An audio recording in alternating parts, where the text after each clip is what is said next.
सूजी, चीनी, मैदा का गुरा, नमक देके इसको मिला के रखा हुआ है। इसको मीठा मीठा बन रहा है। कैसे बन रहा है आपको मैं दिखा दूं। ये इधर मैरिनेट करके रखा हुआ है। इधर से थोड़ा सा लेके इधर डालना होता है। उबले हुए तेल में डालेंगे। डालने के बाद इधर से धीरे धीरे हो जाएगा। ऐसे धीरे धीरे होता है, मैं आपको दिखाऊं। देखिए धीरे धीरे से फूल के उठ रहा है।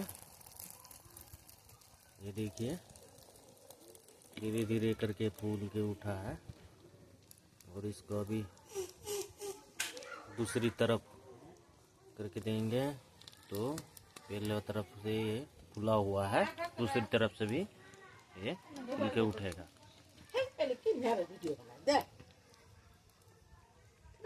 একটা ফোন করবি তো কি বড় ভিডিও রে তাহলে ভিডিও করি কি পাবি